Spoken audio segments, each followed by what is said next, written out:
Okay, so what we're going to talk about today is latent heat. Now we've used that term a couple of times before, okay, because it is an important energy transfer mechanism that allows energy, to move from the equator to more northerly parts of the world, okay, and it does that by essentially being trapped in water vapor. In order to evaporate water, you have to use energy, or energy has to be used to do it. Okay, so when that water evaporates and turns into vapor, there's essentially stored energy in the water vapor, okay, or stored heat. That's why we call it latent heat. It isn't heat we can feel. That would be sensible heat. Okay, latent heat is heat that's there, but it isn't being released. Okay, so that warm water vapor moves from the equator, okay, to more northerly parts and begins to condense. Once it starts to condense, what happens to the energy that was stored in it? It gets released. Okay, so what we have here is a diagram of the heating curve of water. Okay, and what it shows is basically the amount of energy needed for the different parts or different phases that water can be in. Okay, so below zero, water's in what form? Ice, it's solid, right? Okay, it's still water. Chemically, it doesn't change, but it's in its solid form. It has very little energy in that state. Okay, if we add energy to the ice, what will the ice do? Well, it won't melt right away. Let's say it's ice that's outside right now, so it's minus 35. Okay, it's not going to melt till I get it to zero. Okay, ice doesn't melt until it gets to 0 degrees Celsius. Right, so I've got to add energy to increase its temperature to its melting point. Both. It depends which way you're going. Okay, you get ice to zero, it'll start to melt. You get water to zero, it'll start to freeze. They happen concurrently. It just depends on whether the object is gaining energy or losing it, which way the state change goes. Okay, so it is the melting freezing point of water is 0 degrees. Yeah. Okay, so I add energy to it, okay, and on this graph, then we can see that the energy, okay, and thus the temperature changes. Okay, what formula would I use to calculate how much energy would be needed to change the temperature of water by, according to this graph, 25 degrees Celsius? Tanner? Right, the one we used yesterday. Okay, E equals mc delta T calculates the kinetic thermal energy of an object. Okay, the kinetic thermal energy, right, has to do with how fast the particles are moving. The more kinetic thermal energy they have, the faster they move. Right, so as I heat this thing up, I can calculate how much energy that required by using E equals mc delta T. What C would I use? Nope, ice. Water's weird, okay? Remember, water's that thing that if there's a rule, water's the exception to it, okay? Water has a different heat capacity for every state, okay? When it's ice, its heat capacity is 2.116 joules per gram degree Celsius. When it's liquid, it's 4.2 joules per gram degree Celsius. And when it's steam, it's 2.02 joules per gram degree Celsius, okay? So it's different for every state, but that's okay. Those are all on your chart. It actually does say ice, water, and steam, okay, in there. All right, once I get the ice to 0 degrees Celsius, according to this graph, what happens? It flatlines, right? The kinetic thermal energy stops changing, thus the temperature stops changing. But what is the ice doing right now? Melting, okay? This is the strange thing about thermal energy, okay? With thermal energy, you can't change potential and kinetic at the same time. Okay? With mechanical energy, you can. You can change potential and kinetic mechanical energy at the same time. But with thermal, you can't. Okay? So when I'm changing the potential thermal energy of an object, I'm changing the state of it. Okay? So I've gotten the particles in ice to move as fast as they can as a solid. They can't move any faster because they're too close together now. Okay? The only way to get them to move faster is to allow them to move further apart. And that's what happens in a state change. Okay, so as I add energy now, once the water's at zero, or the ice, sorry, is at zero, okay, the particles will start to move further apart. It'll melt and it'll become a liquid. All right. So I would add energy here and I would get liquid water. Once all the ice has melted, and that's actually the key thing. all the ice has to melt, okay, before the water will start to change temperature. Okay, so you can have a mixture of ice and water, okay, but the ice and water are going to stay at 0 degrees until all the ice is gone. That's the whole reason we put ice in drinks. Okay, we put ice in drinks to keep them cold for a long time.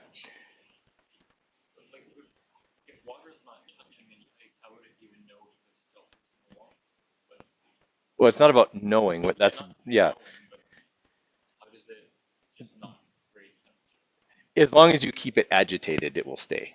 Okay, like yes, if I just allowed the glass with ice floating on the top, to just stay that way, then yes, the water on the bottom, which is further away from the ice, would warm up a little more, right? But it's not more than a degree or two. Okay, as long as there's ice there, the drink is cold, right? And it's very close to the freezing point. Okay, so once we get all the ice melted and we keep adding energy, then the temperature of the water goes up.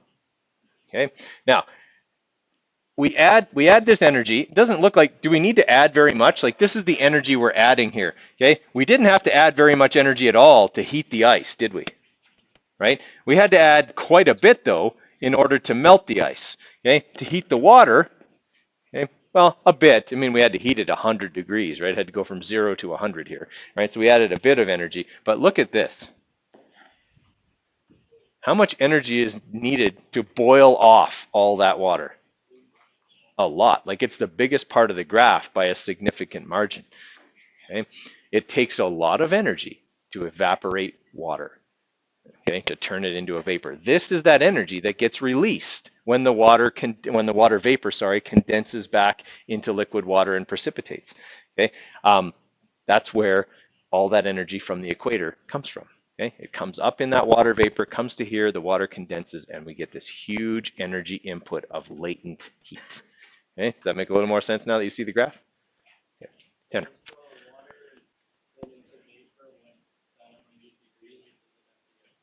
No, at 100. It won't, the steam won't get hotter than 100 until all the water has evaporated. Okay, once it's all vaporized. Yeah. Now, does water have to be at 100 degrees Celsius to evaporate? No, it doesn't. Okay, I mean, obviously, if that was the case, sweat would hurt, right? Because sweat evaporates off your body, does it not? Okay, it turns into a vapor. That's actually how it keeps you cool, right? If it had to be at 100 degrees Celsius, you'd just drip, or it would scald you, or something weird. Yeah. Okay, it just wouldn't work right. Okay, it's also why you feel cold when you get out of the shower. Okay, you get out of the shower, right? Now all of a sudden all that warm water is gone. You got this water all over your body that's starting to evaporate. Where is it getting the energy to do that from? Right, from you. Okay, it's stealing it. And for every gram of water that evaporates, 2,260 joules of energy will be required.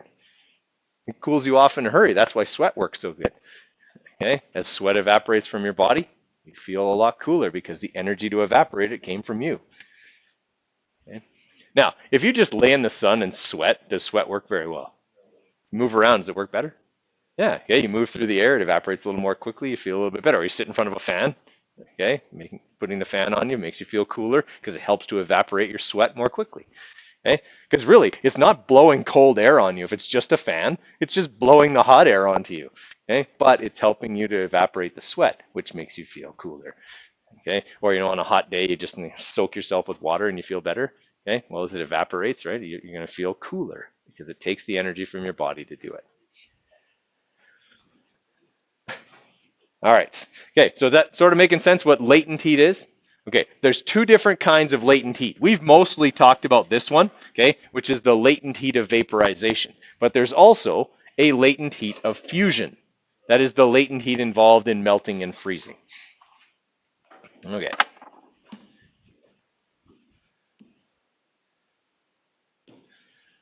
All right, so latent heat is the amount of heat involved in any state change. It is hidden heat, okay, because we don't actually sense it, since the energy involved does not result in a change in temperature. So there's two kinds of latent heat, like we said. There's specific latent heat of fusion, okay? That's melting / freezing. Okay, and then there's latent heat of vaporization, which has to do with vaporizing, okay, and condensing. Okay. 10.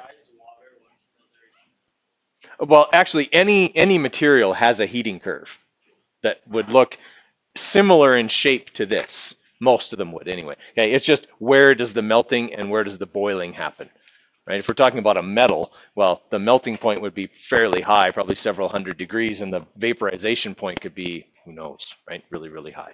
But they would all generally have that. Carbon dioxide would be an exception to that, where it basically always skips the liquid phase and sublimates, goes straight from solid to gas, right? That's dry ice. If you've ever seen dry ice, right, it just turns straight into a gas.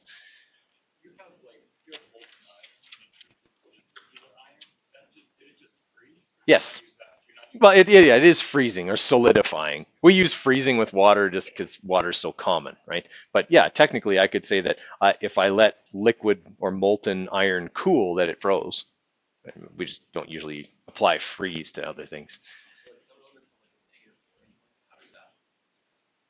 Well, carbon dioxide has a boiling point that is below zero, right? Our temperature scale, the Celsius scale, is based entirely on the properties of water, right? That's what it's based around. So, I mean, if something else was more common, maybe our temperature scale would be different. Okay. Any other questions there, Mason? There's the Kelvin scale, which goes from absolute zero, right? So 0 Kelvin is absolute zero. Okay.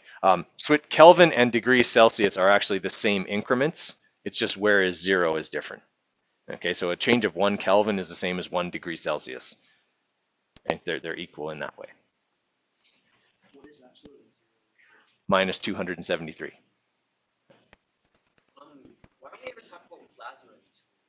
Um, there's a lot of theoretical stuff still to do with plasma. It's once you get something to plasma, it really ceases to be what it was before because you're stripping the electrons off and stuff like that. So its properties of matter are essentially changed. So we don't really talk about it because it's not normal behaving matter. All right, so when we're talking about the specific latent heat of fusion, okay, in this case, water in particular, and that's all we're going to talk about in this unit is just water, okay? That's the melting or freezing of water. So it's the amount of heat required to melt 1 gram of a substance, in this case water, with no change in temperature, okay? There's no change in temperature during the melting process, okay? As the potential energy is increasing, not the kinetic. So we measure potential thermal energy by how far apart are the particles.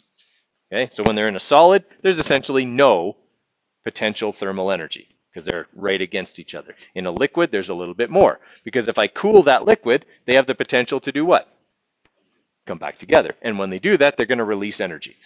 Okay, and same thing when you move from liquid, where they'd be far enough apart that they can switch places, to a gas where they'd be even further apart.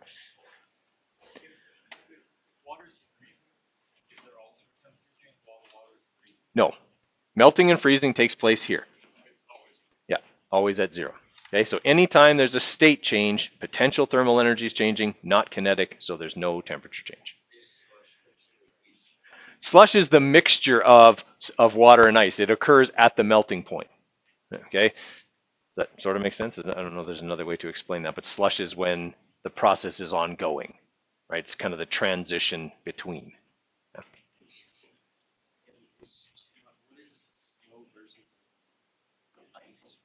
They're the same thing. Snow is ice, but it's really incredibly small crystals of it. All right, so if I want to calculate how much energy is required to change, let's say, 10 grams of water from ice, or sorry, 10 grams of ice to water already at 0 degrees Celsius, this is my formula. I take the mass of the water and I multiply it by the latent heat of fusion for water. Okay, the latent heat of fusion for water is 333 joules per gram. Okay, so how many of you ever made a snowball with bare hands? Right? It doesn't take long for your hands to get pretty cold doing that, okay? Because every time you melt 1 gram of that snow in your hands, it's taking 333 joules of energy from your fingers, okay? So it can make you cold pretty fast, okay? Or especially your fingers, because you're losing a lot of energy to changing the state of the snow. Question 10.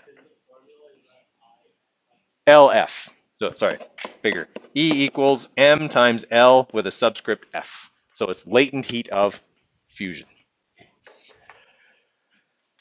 Okay, so if we know that it takes 333 joules for every gram, and we multiply by the number of grams, that'll leave us with joules, right? And that'll calculate the amount of energy. Does that sort of make sense? Okay, it's not a hard formula to use. You'll never have to manipulate it. It is only ever used to calculate energy. Okay. Yeah, well, LF is always this number. Okay, it's yeah, because it's always going to be water for us. And that's on your unit exam and final exam on the front page, so it's not something you have to memorize. Okay. All right, so if I want to melt 3 grams of ice cubes placed in a food cooler, okay, they're already at 0 degrees Celsius, okay, I would go E equals M times LF, which is 3 grams times 333 joules per gram, okay, and that'll leave me with 999 joules. Yep. Well, we're going to use it in a more complex calculation when we deal with a full curve question. Okay? Right now, we're just dealing with a question involving that small part of the graph. Okay? All right. If we're boiling and condensing, okay, now we're dealing with the latent heat of vaporization, and I've written this number out a few times, 2,260 joules for every gram. Okay, so a lot of energy is required to vaporize water. Okay, the formula is similar. Okay, instead of E equals MLF, now it's E equals MLV. Okay, so this is LV. Okay, where LF was 333.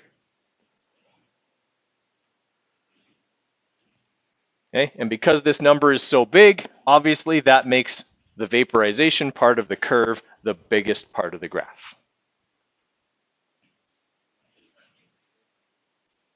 Here, 2,260.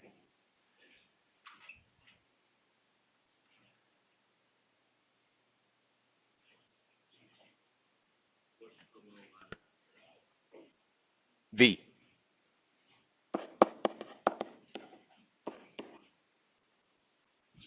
Okay.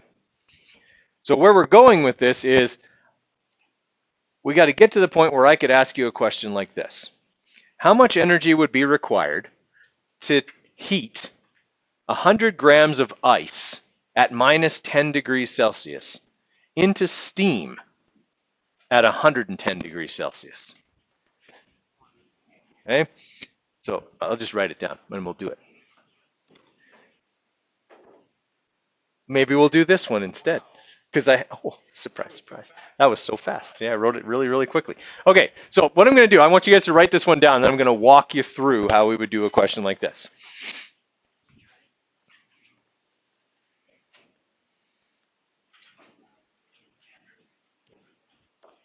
All right, so to start this question, the first thing that we want to put on here is kind of a rough diagram of this picture.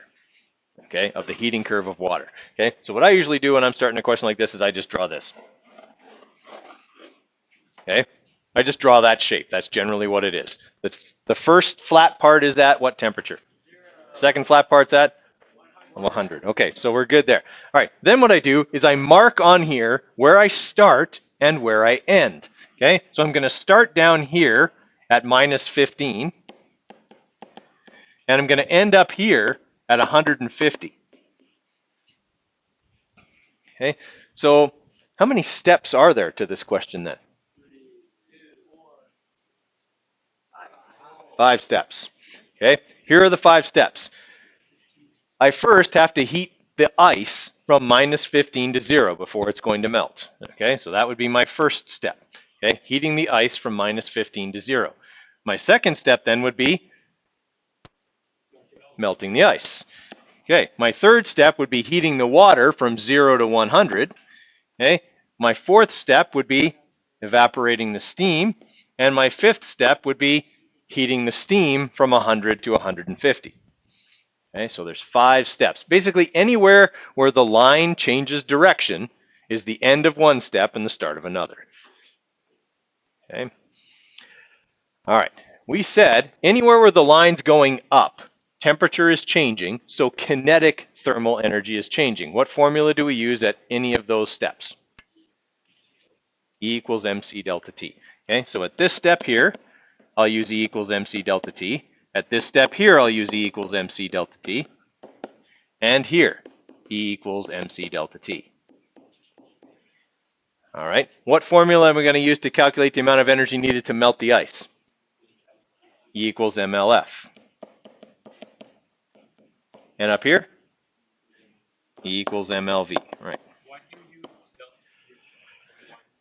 Because I'm changing the temperature there. The only way for me to calculate how much energy is used is to use the formula that uses change in temperature, right?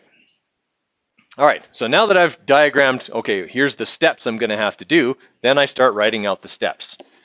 Okay, so I say, all right, in step 1, I'm gonna use E equals mc delta T, okay?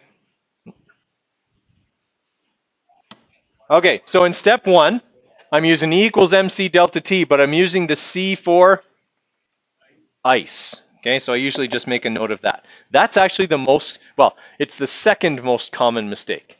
Okay, the second most common mistake is to use the wrong specific heat capacity. Okay, a lot of times just see people use water all the way through.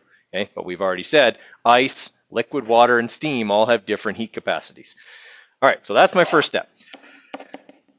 Whoop, and then in step 2, I've got E equals mLF. Okay, step 3,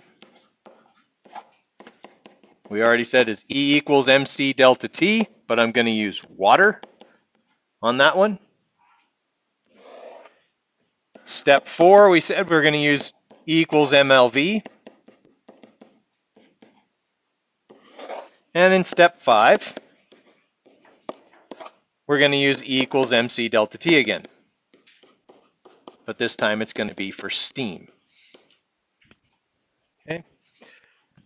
All right. So when I'm plugging in my numbers for step 1, okay, E is going to equal, we said there's 250 grams. Okay, so 250 grams times the specific heat capacity of ice, which I could look up off my chart, but it's 2.116 joules per gram degree Celsius, times the temperature change, which is how much? 15 degrees. That is the most common mistake. The most common mistake I see people make when they're doing these is to put in the entire temperature change for the whole question. Okay? I don't have ice at 150 degrees. I only have ice from minus 15 to 0. Okay? But that's the most common mistake. All right. So we've got that. Okay? My next thing here, okay, E equals mLF. Whoop. So I'm going to have my 250 grams times 333. Are we okay with that? Then in step 3, I'll have E equals, okay, does my mass change when it goes from ice to water? No, still the same amount of matter. Okay, 250 grams times now 4.2, the specific heat of water. And how much am I changing the temperature of the water by? 100. I'm going from 0 to 100. Okay, and then in step 4, again, 250 grams times 2,260 joules. And then in step 5, E equals still 250 grams, okay, the mass isn't changing, times 2.02, that's the specific heat capacity of steam, times how much am I heating the steam by? 50 degrees. All right, so I've got to do all of those individual calculations, and then what do I have to do with them? Add them all together. Okay, that's as hard as one of these can get. Okay, it has 5 steps, that's as hard as it can get. All right, so let's figure out what this answer will be. Okay. What's that? No, that'll get messy. So 250 times 2.116 times 15 degrees. So for our first part here, 7,935. joules. Okay. And then we have 250 times 333, which is 83,250 joules.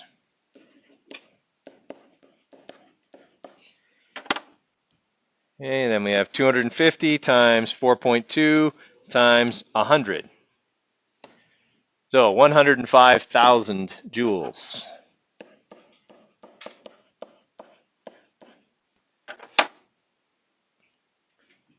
Okay, and then we have 250 times 2,260. 565,000 joules. Okay, so as you can see, that's the biggest part of this whole curve by a significant margin. Like if you add all the other parts together, they don't add up to that one. Okay, it is the biggest part. Okay, and then our last one, heating up the steam, 250 times 2.02 times 50. All right, so we got 25,250.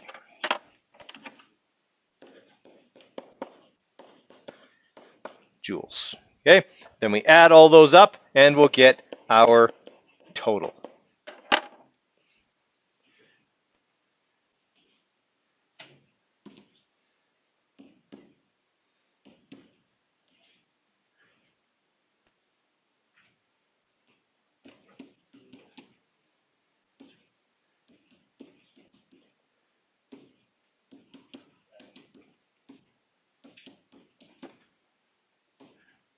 All right, so our total here is 786,385 joules.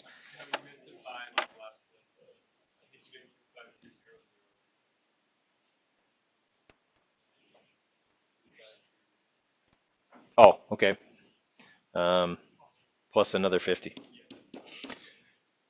Okay, 786,435 joules. No, I don't. It doesn't matter to me.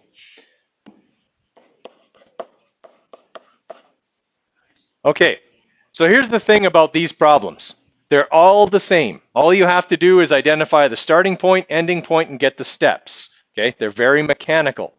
They're also worth a lot of marks because I'm the part marks guy, right? I give you a mark for every step. So this is 1 mark for givens. 3, 5, 7, 9, 11, 12. Okay, now obviously on a test, I would not give you one that's this long. Okay, on a test, well, maybe the unit exam, but not the final. Okay, it would be certainly like maybe 3 steps instead. Just show me you still know how to do it, kind of a thing. Right, Calvin? No, 333 is the amount of joules needed to melt 1 gram of ice, or that would be given off when 1 gram of liquid water freezes into ice. Okay, it goes either way, right? I need to put in 2,260 joules to evaporate a gram of water. I'd get 2,260 joules if 1 gram of vapor condensed. Okay. Now, incidentally, that is also why you probably were taught when you were a kid that steam will burn you far worse than water.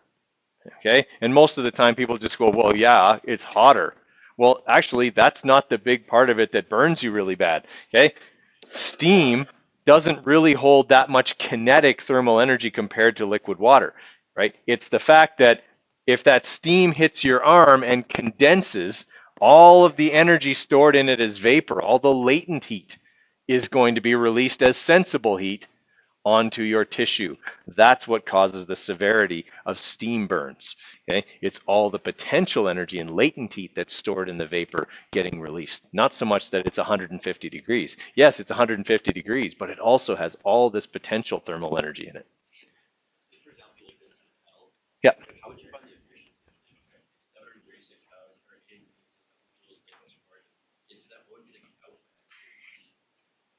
Well, this would be your smaller of the two numbers, right? So I guess you would have to look at like the power rating on your oven, right? And say, okay, when that element is on, it's using this many joules of electricity every second, and then you could calculate how much you put in. This would be how much was required.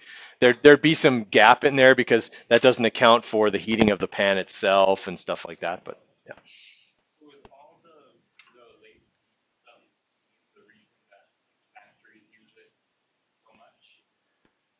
Um, yes and no. It's more that, like, not so much factories, but power generating plants.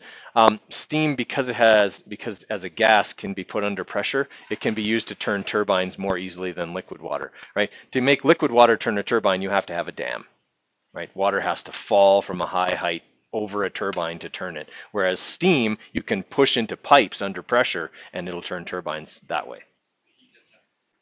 Well, the heat is needed just to get the steam. Yeah. Okay, so does that sort of make sense?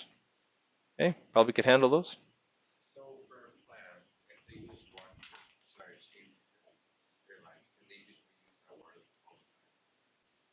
Yes. Yeah, they can condense it back. They don't all like the stuff you see coming out of the top of a like a coal-fired power plant is actually the combustion materials from burning the coal. Okay, the water and the steam, you bet they would most likely be recycled. I mean, probably not forever, but yeah, I would say over the long term, probably yes. Okay, so I want you guys to write some answers for these, a couple sentences each, okay, explaining these, and then we'll kind of talk through them together. We've talked a little bit about a few of these, but okay, we'll talk about them in a little bit. I want you guys to kind of do some critical thinking on these before I go through them with you, all right? I think they're also in the digital workbook. So we put ice cubes in water or other drinks to keep them cold, okay? And why do we do that? Because they can be colder than water. First off, I mean, you don't want to put water in your drink because it'll dilute it. But I mean, so does an ice cube eventually, right? As it melts, it's going to dilute your drink anyway. Okay, but it does start at a lower temperature, so it has to heat to zero, which it does pretty quickly. Okay, but then it can sit in your drink and melt for quite a while because it takes a lot of energy to change the state of that ice cube, okay, from solid to liquid. As well, we know that the entire mixture of drink and ice can't get much warmer than 1 or 2 degrees as long as the ice is in there. Okay, the whole thing has to stay around the freezing point until all the ice is melted, and then okay, it'll warm up after that.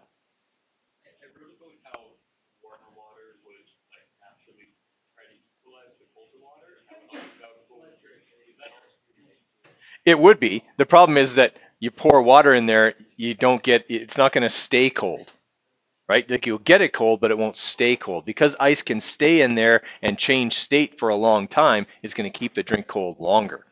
Yeah. Okay, for sweat, okay, why does that work? Well, because when you sweat, okay, the water, you get kind of a sheen of water, okay, on your skin, okay, and it starts to evaporate, and the energy to evaporate it comes from your skin. Okay, you probably have noticed that when someone's like getting hot, they start to get flushed as well, right? That's your body actually trying to make the sweat work even better by putting a lot of blood into the capillaries that are right near the surface so that the heat can get out more quickly. Okay, if you get a cold sweat, anyone ever had a cold sweat before? Okay, like you're just pale, but you're sweating anyway, that doesn't work nearly as well, and you feel like just gross. Okay, but if you're working out or running or whatever, and you're starting to sweat, then usually you get flushed at the same time. Now, people sweat differently. Okay, some people like perspire, and some people drip. Okay, like I played basketball with a guy in high school, and he wouldn't warm up in his actual uniform top because he would have to wring it out before we even started playing. Okay, and the guy was literally slippery.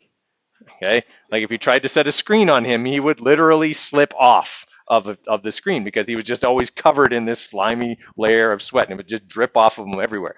Okay, does that mean he's cooling himself better than someone who just perspires? Probably not. Okay. In fact, it may be less efficient to have that much sweat there. Okay. To just have a very thin layer of sweat is actually most efficient, right? But obviously, some people sweat more than others, and there's not really an advantage to sweating more. Okay. In terms of its ability to cool you. A number of years ago, Nikolai Habibulin was the goaltender for the Edmonton Oilers. He was also the goaltender for the Chicago Blackhawks for a while too. He has holes drilled in the bottom of his skates. He sweats that much. Okay, his skates would fill up with sweat. Okay, like they actually caught it on the crease cam one time, the one that they used to tell whether the puck crosses the line or not. It was down below, and you could see the drops coming out of the bottom of his skates. Okay, like this is a guy who has to go to the bench a couple times a period to get a new water bottle, right? Because he would lose like 10 pounds over the course of a game just in sweat. Okay, he comes over, he gets a new blocker and a new catcher every time he gets an opportunity, and the guys on the bench throw it on the heater to dry it out. Okay, like it's just the guy just sweat disgustingly. Okay, does that mean he cooled himself any better? Not really. Okay, he just sweated a lot. Yeah, usually. Yeah, it's usually a family thing. Okay, now number three is kind of a strange one. Okay, but lots of times, gardeners, especially people who have like an orchard with grapes or other types of kind of small fruit, if there's going to be a mild frost, they'll actually spray, like turn on their irrigation and water their crops before the frost to put a thin layer of water on the fruit. Okay, that way when the temperature drops, the water on the outside of the fruit will freeze. But when it freezes, it's going to release energy. And that energy, some of it anyway, goes into the fruit and keeps the fruit from freezing. As long as it's only a mild frost, like we're talking like -2. Okay, it's going to drop down to -10. That fruit is toast. Okay, it doesn't matter how much water you pour onto it; it isn't going to work, right? But if it's going to be a mild frost in a place where they grow grapes, they don't get really cold weather most of the time anyway. Okay, it's just a protective thing. Okay, which is better at keeping food in a cooler cold? 10 kilograms of ice at 0 degrees or 10 kilograms of water at 0 degrees? Ice. Okay, if they're both at 0, okay, just look at the heating curve. Okay, the heating curve of water looks like this, right? Okay, well, if I start with water, I start here. I start here, okay, at 0 degrees. Water at 0 degrees is here. Ice at 0 degrees is here. Does it have the ability to absorb more energy than water does? Yeah, it still has to change state. And it's going to take 333 joules of energy for every gram of ice I put in there. So it's going to have a way longer period of time where it can keep the food in the cooler cold than just pouring cold water in there.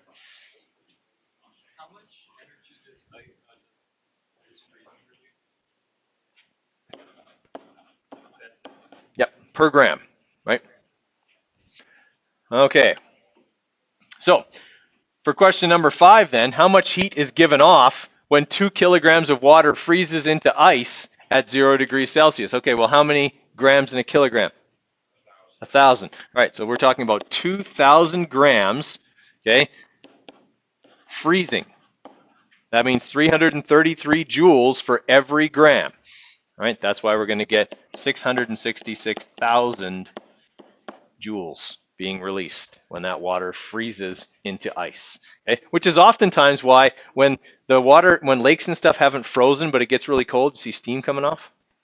Okay, yeah, you see steam coming off. That's showing that energy is being released from the water into the air. Okay, and that we're going to be changing state likely quite soon. A little bit, yes. Yeah, I did that one. Still doesn't look like a 6. Now, whatever. You know what it's supposed to be. It's right there. All right, how many people have done 6 and 7? Okay, I'm going to give you a little bit of time on 6 and 7. Remember, for 6 and 7, okay, what you're looking at is the heating curve, right? Identify your starting point and ending point. For number 6, you start here and you end here. How many steps is that? 1. Okay, what formula do we use at this step? LV, E equals MLV. All right, and then, okay, this one here will be a little bit, it's got a couple of steps. All right, I'll give you a couple minutes on that. All right, so on number 6, okay, we're looking at how much heat is needed to change 0.06 kilograms, which is how many grams? 60, right? Okay, 60 grams of water at 100 already into steam at 100. So that's this step here. Okay, all we're doing is taking our 60 grams, multiplying by the latent heat of vaporization of water, 2,260, and we'll get 135,600 joules. Okay, we just use E equals MLV. Okay. Then for number 7, calculating the total heat required to melt 0.1 kilograms, which is 100 grams, okay, of ice at minus 20. All right, so if I'm looking at my heating curve here, I'm starting at minus 20 and I'm ending over here. I have to melt it completely. How many steps is that? 2 steps. Okay, so I've got the E equals MC delta T part, okay, where I'm heating the ice from minus 20 to 0, and then I have the E equals MLF part, where I'm melting the ice. So I take my 100 grams, multiply it by 2.116, the specific heat capacity of ice, multiplied by the temperature change, 20 degrees. All right, so that would give me the first part of my answer. And then over here, I would take my 100 grams and multiply it by the latent heat of fusion of water, 333 joules per gram. Okay. Add those two numbers together, and we've got our final answer. So 100 times 2.116 times 20 plus 100 times 333. All right, 37,532 joules. Okay. Questions on how that works? Okay, they're all kind of the same. I'll blow these other ones up here too, so you can give them a try as well. Okay, so on number 8, again, like with all of these questions, guys, the first thing you do is just draw the curve, okay? We're converting 0.05 kilograms, that's 50 grams, of ice, initially at minus 10, so I'm starting here, into water at 80 degrees. That's my end point. That's going to mean 1 step, 2 steps, 3 steps. Okay, I've got to heat the ice, melt the ice, heat the water. Those are my 3 steps. All right, so for step 1, okay, I'll have E equals MC delta T. That'll be 50 grams times 2.116, the heat capacity of ice, times 10 degrees, because it only goes from minus 10 to 0. Okay, for this step here, that'll be E equals MLF. So that'll be 50 grams times 333 joules per gram. And then for this step, that's E equals MC delta T. So that'll be 50 grams times 4.2, the heat capacity of water, times 80 degrees, because I'm heating it from 0 to 80. All right, do those calculations, add up the answers, and you're going to come out with 34,508 joules. Okay, how many people are done number 9? Okay, do we need to go over number 9, or we just need a little more time on that one? Okay, I'll give you a little bit more time. How many people are done all of them?